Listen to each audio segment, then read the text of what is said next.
Hello, I'm Michael Buerk. Welcome to a brand new series of royal recipes. This time, we're at Westonbirt House, formerly a grand country house, now a boarding school, which has played host to royal visitors for over 100 years.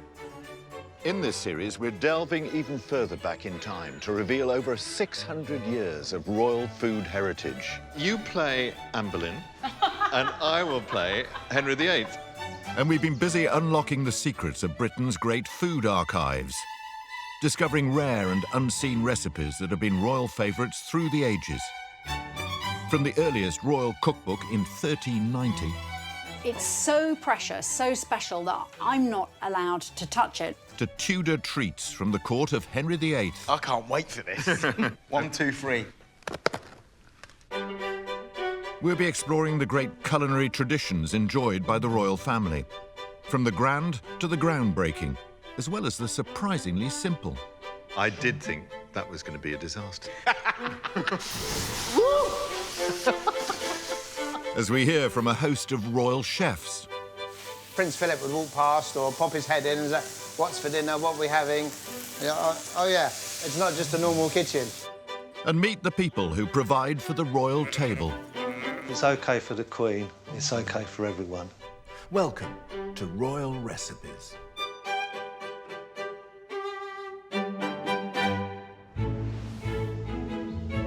Today, we're looking at how the spice trade transformed the flavour of royal cuisine in this country, and how those royal flavours influenced everyday cookery for the rest of us. Coming up, Executive Chef Anna Haugh sets the Royal Recipes kitchen alight with a spicy dessert. Social historian Dr. Polly Russell discovers how rare spices brought flavour and fortune to the crown. Elizabeth's share of this voyage allowed her to completely pay off her national debt. And Chef Dipna Anand recreates a tandoori treat that was a highlight of a royal visit. Smells and looks yummy. But first, we're returning to the reign of King George V to sample a favourite curry recipe. I'm here in the Royal Recipes kitchen with Executive Chef Anna Haugh. Spicy is the keynote. What are you going to do that's spicy? Well, I'm going to do my version of Bombay duck curry. Which everybody knows is Has no not duck. OK, what is it? Traditionally, it's with bombil, a dried fish. But today, I'm going to do my version, which is with sea bream.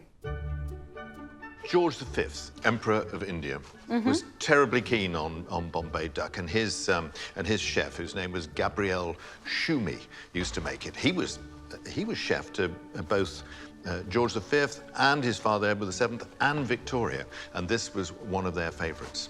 So, what are you going to do first? Well, first of all, I'm scoring the fish so that I can get some salt into the flesh, so I can get a bit of seasoning in there. There's lots of stories, aren't there, of why a fish dish should be called Bombay duck, apart from the British sense of humour, or maybe even the Indian sense of humour. But I think one of the most convincing that I've heard is that the actual cargo carriages they used to put the dried fish on were called daks from Bombay. I think it's probably a corruption of Bombay duck, which is why they call it Bombay duck. Yeah, and I love it. I think it's such a fascinating, interesting name with so much kind of story and history to it. OK. Well, they look wonderful, don't they? All perched up. Would you like to pop them in the oven for me? I will. I will. So the oven should be at about 180 degrees, and we'll cook them. Do you ever put an oven on anything other than 180 degrees? It's my favourite number. Okay. And we'll cook it for about 10 minutes. 10 minutes, OK. So what next? So next we're going to make the actual kind of curry sauce. What we have here is something I made earlier on. So it's coconut, you've ginger, chilies, garlic, onion, and coriander that I just blitzed together. It's rather interesting, actually, that George V should be interested in a spicy dish like this, because famously he was an unsophisticated eater, and Gabriel Shumi, his chef, used to rather complain about it a bit, because he only liked plain food. Queen's grandfather, of course, we're talking about. But he really loved this Bombay duck. What are the main spice flavours and smells that are coming out? The base of nearly all Indian cookery is ginger and garlic. And right now, that's exactly what you can smell. It's just delicious. This is just the beginning of all the other delights we're about to add in. Okay, so to this, I'm going to add fish masala. Next, I'm going to add in the garam masala. And what does that do? Well, this is a mixture of in-house spices, so every restaurant or every home would have a different mix. Next, I'm going to add in the tomato that's been pureed up to make it nice for a sauce. Gabriel Toomey, you know, the royal chef. He was a royal chef for a long time. He started in the palace kitchens as an apprentice, and he did Edward VII's coronation meal. Yeah. And he actually did the wedding breakfast for the Queen's parents. So I've added in the kokum. That's the leaves that I just added in there. What's kokum? Kokum it's the skin of a fruit that you find in India. A little bit like the tamarind paste that I'm adding in as well. Both of them add in a bit of acidity. It's beginning to look like curry, isn't it? Yeah. I'm going to add our oil in here because this needs to get quite hot.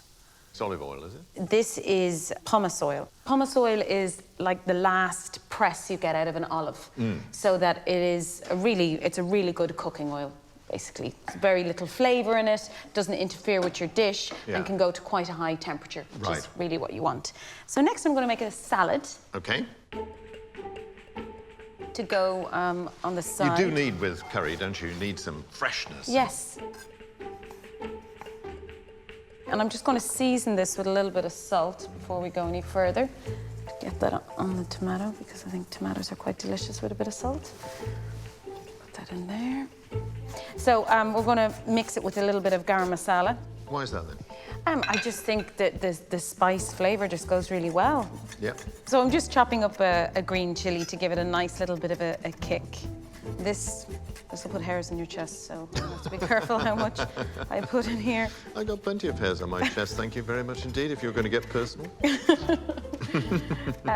Bit of lime juice on there. That really freshens it up, doesn't it? Oh, yeah, I love a bit of lime juice. Actually, I mostly like lime in gin and tonic, but you know how it is. And then we're going to just rip some coriander in there. And I'd say the fish is probably close to being ready now. Uh-huh. If you'd like to go and investigate that. I'll do it. It's going to be hot, isn't it? Oh, it's going to be hot, hot. Mind your fingers.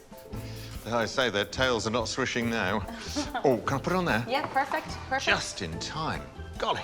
Yeah, gorgeous, beautiful. So this tray is completely dry, and that's very important for what we're going to do now. Place these lying down on their sides. Beautifully cooked. And I will just place this away, get it out of our way. Shall I do that?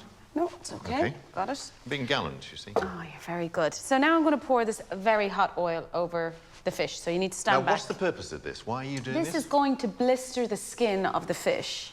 And what, it's just to crisp up the skin? Yeah, just Right. crisp up the skin. Like a gunshot.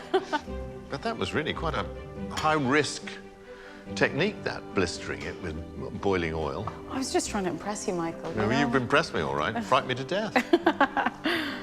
So we're just going to bring this up to the boil again. I bet that's fantastic. I mean, it's got so much in there, you couldn't possibly be wanting for anything. A bit of salt. No, I'm going to put a little bit of sugar, tiny bit of sugar. Yeah, just a small amount of sugar. The tamarind and the kokum, they're quite tart kind of flavours. Yeah. Gorgeous depth of flavour they bring, but a little pinch of sugar doesn't go amiss, and I'm putting just a little bit of salt in there as well. We're nearly there? Yeah, we're there. Ready to serve. Excellent. I'm ready to eat. So I'm just going to take the curry sauce now and place it on the plate. Are you going to put the sauce on first? Sauce on first.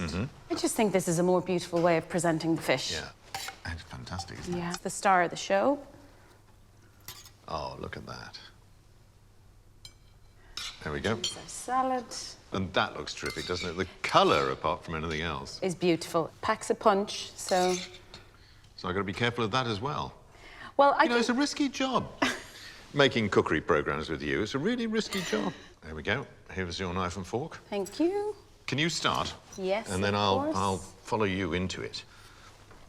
Oh, my God, I'm so excited. And rightly so. Look at this. Mmm. There's so much flavour packed into that. And yet you've got this wonderful, succulent flesh of the sea bream. And now your nuclear salad. Oh, yeah. How much did you put in? My word. My word. I warned you. Well, George V was Emperor of India. And if that's what the Emperor of India gets as an Indian dish, it's brilliant. A wonderfully spiced dish that's a modern take on a royal favourite.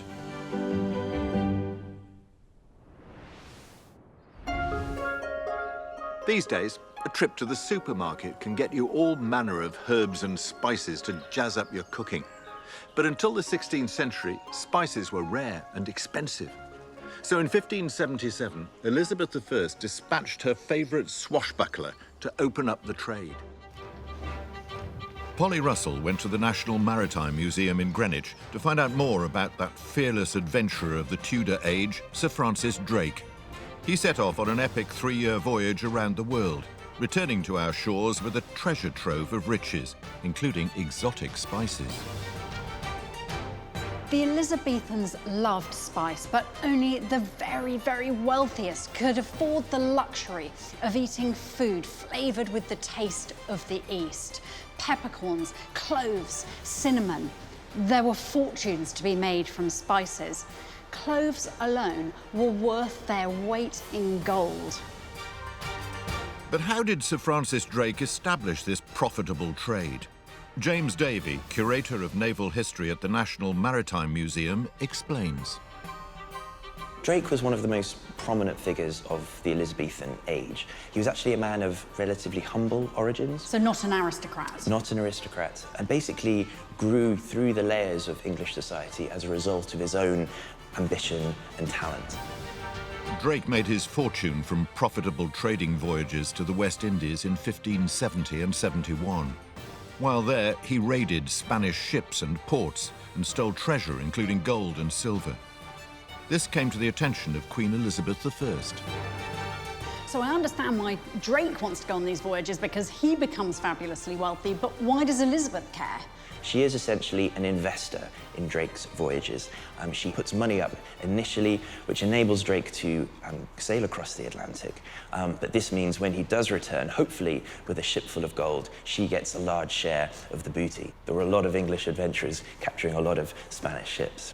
And can you give me some sort of sense of the wealth that is involved in this? You know, what are the wins if you're successful, if you're someone like Drake? Personally, you can make a fortune. We're talking tens, if not hundreds of thousands of pounds in 16th century money, which is many, many millions in today's money. But also huge amounts for the state as well. This is why Elizabeth is so keen for these adventurers to be sailing around the Atlantic Ocean. And we see her gratitude here in this portrait with that fabulous jewel that's slung around Drake's waist, right? What's it called? The Drake's jewel? Absolutely, yes. She bestowed numerous gifts on him, as well as a knighthood, much to the fury of watching Spanish observers who knew exactly what Drake had been up to. This wonderful contrast. In England, Drake is this hero celebrated on the streets. In the rest of the world, he is El Drac, the dragon, a pirate in all but name. Drake was secretly commissioned by Queen Elizabeth to lead raids against the Spanish colonies on the American Pacific coast. During his 3-year voyage, not only did Drake amass a huge cargo of treasure, but he also became the first Englishman to forge a lucrative spice trade with the East. And this is where the trade in spices is really centred. Absolutely.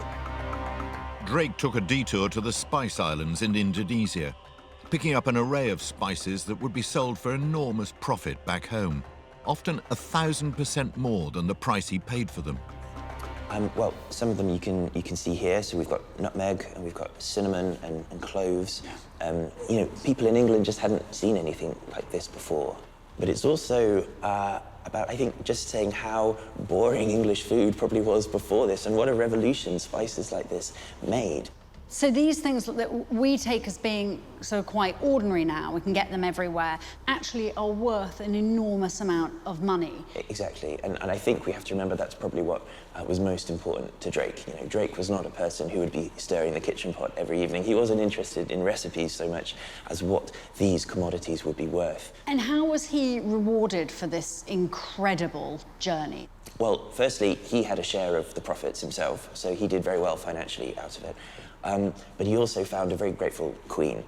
The proceeds from Elizabeth's share of this voyage allowed her to completely pay off her national debt. We're talking vast sums of money. So yes, she was very, very grateful and bestowed on him a knighthood, and that's when he became Sir Francis Drake. Getting spice to England was incredibly difficult. So these trade routes, which are pioneered in a way by Drake, would have made possible an easier flow of spice to the country. Absolutely. The Elizabethan era saw the beginning of British imperial aspirations, which would reach their peak some 300 years later under the rule of another formidable queen, Victoria. And Sir Francis Drake was one of the forerunners of generations of adventurers who would make their fame, name and fortune on the high seas. And all this was set in motion by the lucrative trade in spice from the East.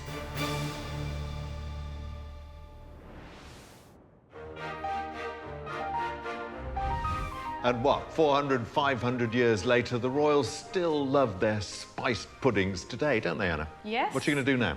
I'm making a souffle inspired by BARA, which is a spiced fruit loaf. And BARA, I think, is Welsh for speckled bread. Ah. Apparently, what used to happen in Welsh homes when they're baking bread, the last kind of lump of dough, they'd throw in some dried fruit that had been soaked in tea and some mixed spice, and it had come up with this. And it's a great favourite of the Prince of Wales.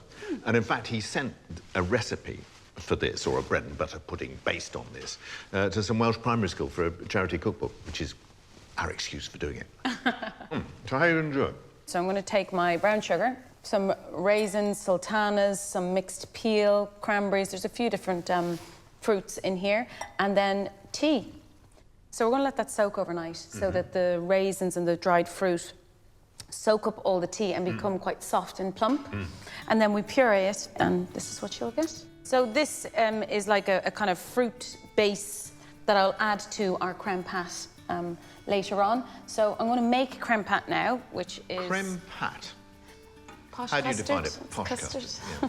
I'm going to Now, what's mix this? some allspice in here. So there's some lovely nutmeg, some clove and some cinnamon. And while I'm waiting for that to boil, I'm going to mix my corn flour and my sugar. When the Prince of Wales actually invested as Prince of Wales in 1969, as a young reporter, and I travelled up and down Wales, followed him round, the 21st Prince of Wales, all that history and such a... But I never came across BARA. It's amazing what you catch up with in your old age, isn't it? Now, what are you doing now? I'm just whisking the sugar and the corn flour and the egg yolks, and it's perfect timing. The milk and spices just come up to the boil. And I'm going to slowly just pour a little bit into it, mix it in. Oh, no, you do this quite often, don't you? You do very gently so the eggs don't kind of get like scrambled, or I suppose, yeah. You feeling the pressure, Anna? I'm feeling the pressure. Good, And now that good, you've good. mentioned it, I'm feeling more pressure. OK, so our creme pat goes back into the pan. Yeah. And we're just going to thicken this up now. I love those sort of spicy smells and flavours because there's so much history behind them, isn't there? Yes. And when you think of what fortunes were made when these spices were so rare, and now you can slip down the supermarket and, you know, I know, and buy them off the shelf. People lived and died, huge empires built on spices. Absolutely. So how's it coming along? Yes, it's thickening up nicely now. And now I'm going to just place it into the bowl. You can't use a hot mix with your eggs because it will just remove all the air. So I'm going to get rid of this bowl now. And I have some that I made earlier. Okay. So I'm going to start to whisk the egg whites now. Okay. Okay, so I've got like a tablespoon of caster sugar, and I've got about 4 egg whites here. 4 egg whites. And what's really important is that you don't rush whisking the egg whites. But also, once you start whisking, you also can't stop. So it's like you have to be ready to make the souffle, because this can wait. It is a luxury food, isn't it? If, Yes. you know, the sort of thing you would serve at a royal dinner or something like Absolutely. that. There's a kind of excitement about soufflés. Is there a danger of overdoing this? Yeah. Nothing's easy about a souffle. Well, Okay, so I think we're done now. Okay, so now I'm just going to take a little small amount of our puree, not too much. well, that's a very tiny amount. And then I'm going to take all of the creme pat. Well, it's very strong. It's quite a strong puree. And then take my first bit of egg white. When you're folding it, it's exactly like I'm saying. You're folding it. You're not whisking it. You're not over. Yeah, exactly. So piping bag. Why are you doing that? Why don't you just turf it in? Well, if you look at how I pipe this in, I put it down pretty close to the base and I squeeze it into the mold. And what this does is that it removes kind of air pockets. So if you got a big air pocket in the bottom of your souffle, it would push your souffle up to rise like huge, and you think, oh my God, my souffle's done, but it's not. It's a pocket of air that's trying to escape. Okay, great. So this goes into the oven, 200 degrees, for 8 to 10 minutes. So what goes with a souffle? I was thinking some caramelized bananas, maybe with some whiskey on top. Oh. Okay. So how do you do it? What do you do? On a nice high heat, we want to get our pan lovely and warm so that when we get our sugar and our butter in there, that it kind of goes into a caramel very quickly. So you've done the butter?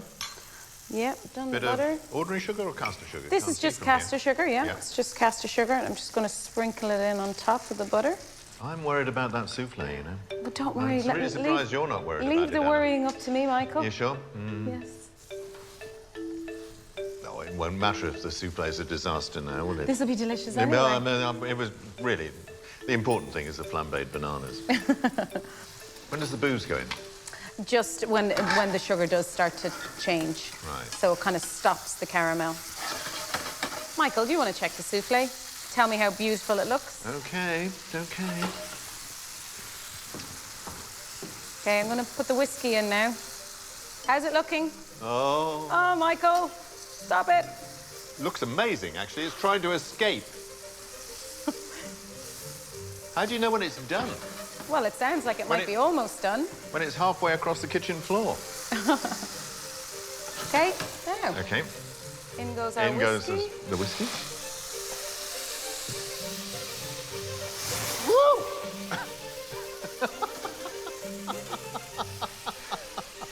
Bye-bye, eyebrows. Oh, that's fantastic. All we want to do is just cook off the alcohol, and when you flambe, you cook off the alcohol faster. So now I'm just going to put a little spoon of this. Not just chef showing off. No? No. Okay, I'm going to go check our souffle now. Now, what do you think? Oh my God, it looks amazing! It's a bit lopsided. Stop it looks amazing! Right. Okay, so here we are. Oh, look at that. This is our souffle with Dust it a bit. caramelized bananas. Wait for the bananas, yes. Go ahead, go ahead, Sure? go No, ahead. shouldn't you? Go. Oh, whoa. And a bit of Banana, why not? banana. It's so light. There's sweetness there, but it's the spice. It's really the spice, isn't it? All those spices over the centuries, and they're all in this dish. That's it. Brilliant, Anna. It's so spicy. It's so sweet. It is so, in every sense, royal. A blend of sweet spices in a surprisingly light pudding. No doubt Prince Charles would approve. We Brits love a hint of spice in our food. And it was the lucrative spice trade that first led us to establish a presence in India. As the jewel in the British imperial crown, Indian food culture has permeated our cuisine like no other. And the royals are big fans.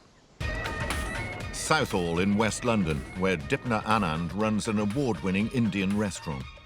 Her family have been making Punjabi cuisine for 150 years, and they have a time-honoured connection with royalty. My grandfather used to cook for the Maharajas, and now, of course, we cater for royalty here in the UK. We serve authentic Punjabi food. It's explained as food that comes from the heart and food that's made with lots of love and passion. Dipner's restaurant has catered for the British royals on more than one occasion and hosted 2 exalted visitors. When Prince Charles visited with the Duchess in 2007, it was great because he sampled lots of our dishes, and one of the memorable dishes was the tandoori salmon. And as it came out fresh, he was quite wowed by this dish and really wanted to taste it. So he had a bite and he absolutely loved it.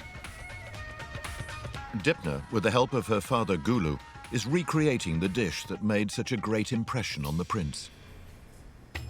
To begin with, we need to marinate it. So first of all, some ginger garlic paste. Let's be generous with that. And next we need some lime juice, and the lime juice, which is freshly squeezed, will really help to hold the fish fibres together. The salt will help the salmon seep out the water, so that's the secret there. And then using your hands, and be careful whilst you do this because you don't want to break the fish. While the fish absorbs the flavours, Dipner prepares a second marinade. So yogurt first of all, and then some olive oil. And then we need to spice it up. So some garam masala. It's made with 15 different spices. It's my grandfather's recipe, and you can smell the flavours from a mile off. It is. And then some red chilli powder. Add the turmeric, and turmeric in our cuisine is only used for colour purposes. And then some red chili flakes. And now we're putting in some karam, and this is an ingredient that goes really well with seafood dishes. Karam, also known as Ajawan caraway, has a bitter taste similar to oregano. And I think this is the one that Prince Charles picked up on when he actually tasted the salmon. It's full of flavour. And a little bit of food colour, although it looks orange, it is actually yellow food colour, but just a touch. Okay, and then we need some gram flour, which has been roasted.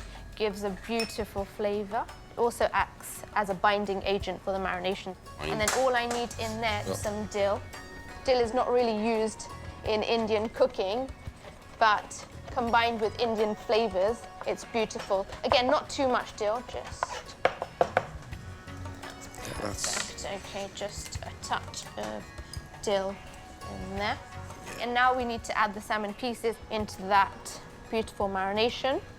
And then it's time to get our hands dirty. Once the fish is well covered, the salmon is left overnight to marinate, or if you're in a rush, an hour will suffice. Serving food for royals may be daunting, but Dipner's grandfather, the late Bishan Das, established the tradition back in the 1950s. Well, this was a very, very big honour to be sort of cooking for the Maharajas. So this was first back in India, and India. then he was asked to do it again in Kenya. Yes, then when we migrated to Kenya and opened up the restaurant there, they started asking Papaji that, look, we need you to do the catering for us. The family's culinary skills have pleased the royal palate on 3 continents. With the salmon marinated, it's ready to be put on square skewers for cooking. This is a tandoor, a traditional clay oven, charcoal-powered and very hot. The salmon will be left to cook for 15 minutes. I remember when His Royal Highness came, he put his head over the clay oven like this to see what was cooking inside. He was really intrigued to know how the whole concept of a clay oven worked. Okay, and these are just about ready, so I am going to take them out. Really nice. Smells and looks yummy. All ready to plate up. It's a knack of doing this. You twist when you lift. Really hot. You've got to have asbestos hands to do this. This smells absolutely delicious. Garnished with a little bit more coriander. And that is a dish fit for royalty.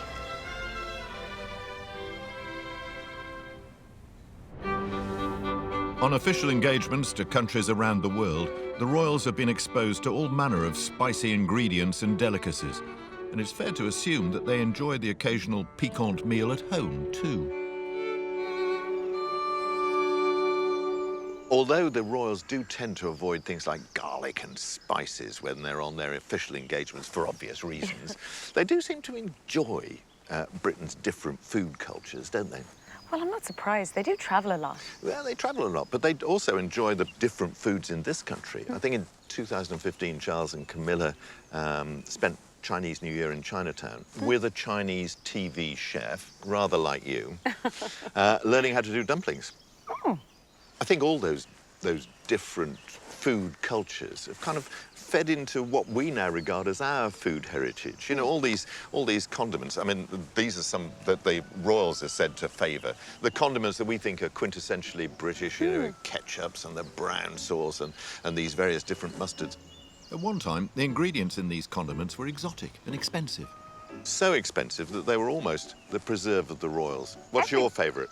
My favourite, well, when I was a child, my dad always used to kind of put this version of Worcestershire sauce on it, I think called candy sauce. But nowadays, people use this in cooking every day. Like, you would put it in sometimes in your spaghetti bolognese. It's kind of a part of our life. And it really peps it up, doesn't it? Actually, that's the one piquant household condiment that's been a favourite of the royals since Queen Victoria gave it the regal thumbs up 170 years ago. The makers of this spicy sauce have been based at the same site in the city of Worcester since 1897. Communications Director Nigel Dickey shows us around. This site was developed specifically for Lea & Perrins in 1897. In the early days, this courtyard would have seen horses and carts bringing ingredients in. So that's changed, of course. Health and safety wouldn't allow that, and we've moved on.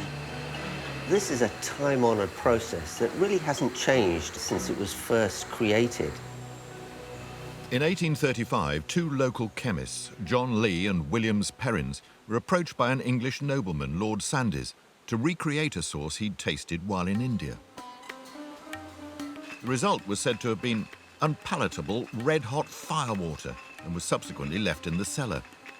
18 months later, they returned to the barrels, which had been slowly maturing. To their astonishment, it tasted delicious.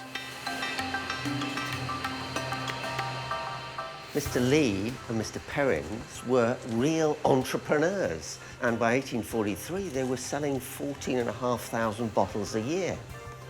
There was a mystique around the recipe. But here today, we can see around 1,600 barrels that are used where the key ingredients are kept. So in this barrel here, for example, garlic, which is quietly maturing in malt vinegar. And it can be here for up to 18 months before it's just ready and just soft enough. So not many people know that there is this great aroma of onions and garlic down here. It's a great shame we can't give that to everybody in that experience. I don't think this is ready just yet.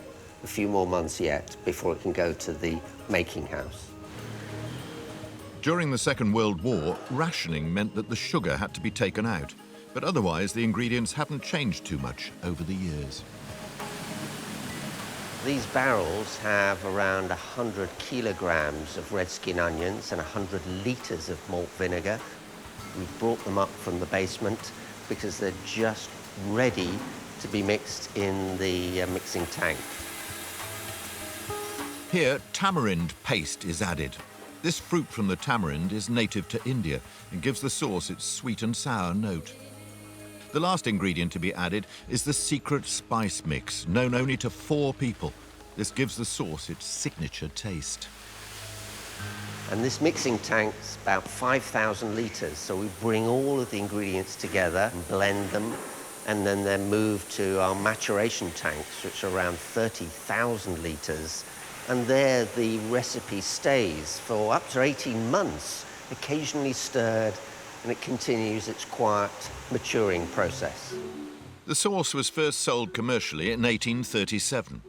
In 1849, arrangements were made for its export overseas. Some bottles didn't survive the voyage, so the company began to wrap its precious cargo in paper as a cushion against the rigours of transportation. Next stop, bottling. In a day, we will pack around 450,000 bottles. will make around 26 million bottles a year. So some of these bottles moving along here, they'll end up in supermarkets. Some of them may even end up in the royal households. The process has remained practically the same since 1835. And another thing that's remained unchanged is the royals' taste for the sauce. We have a royal warrant, started in 1904 with the royal warrant from King Edward VII. But that continues today, and we're very proud to have Her Majesty's approval. Amongst their archive, the company has a letter from Queen Mary, writing to thank them for making a miniature bottle of the sauce, especially for her doll's house. Dated in April 1924, it says, "It is with the greatest pleasure that I have to say thank you to all those kind people who have helped make the doll's house the most perfect present that anyone could receive." And you can still see that doll's house today in Windsor Castle.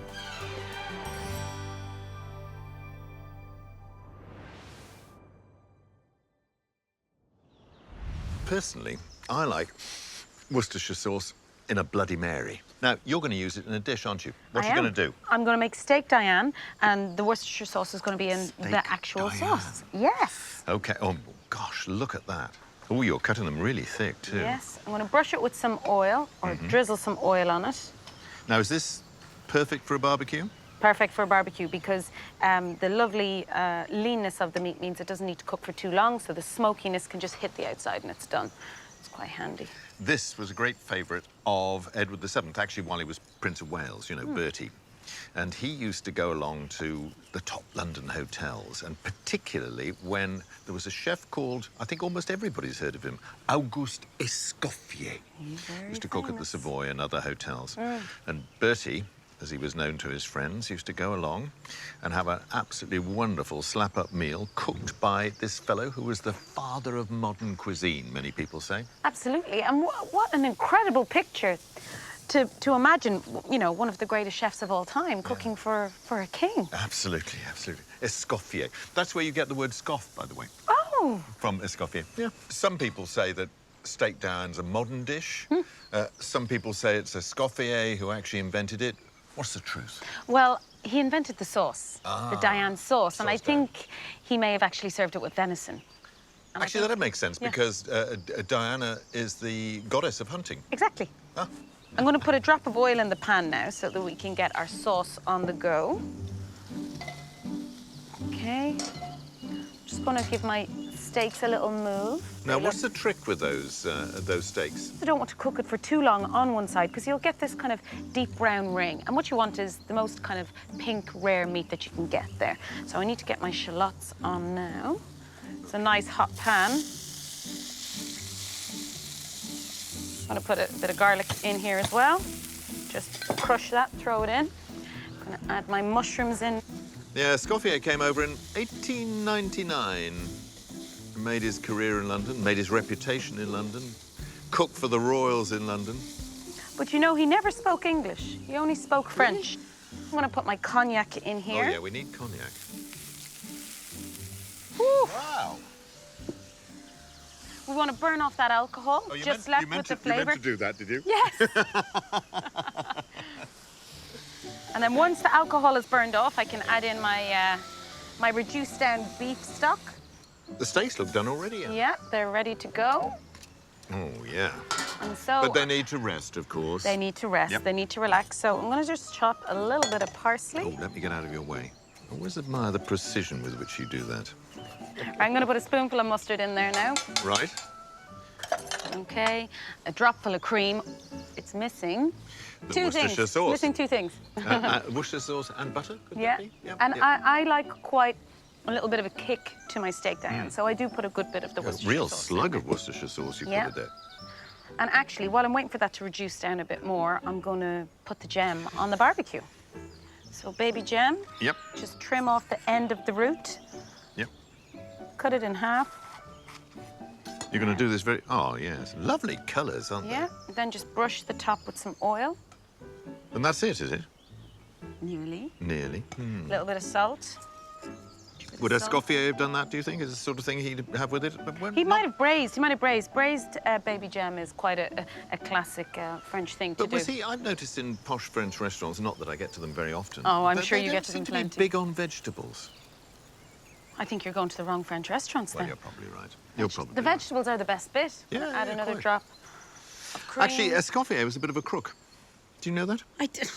This is news to me. Yeah, I can't believe you're insulting one of the most famous chefs of all time. Well, yeah. Well, he was bit at of the parsley. Savoy with somebody else you've probably heard of called César Ritz, Ah, yes. who eventually had his own hotel and still there in Piccadilly, the Ritz Hotel. But both of them worked for the Savoy. Oh, yes. Escoffier's nose would be twitching if he wasn't 6 feet underground. No.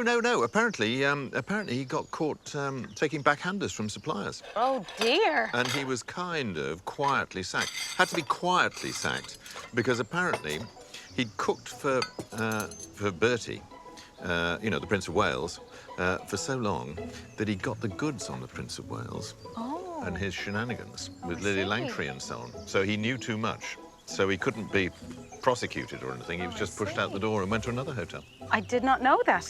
You got to watch you cooks. You know, cooks, crooks.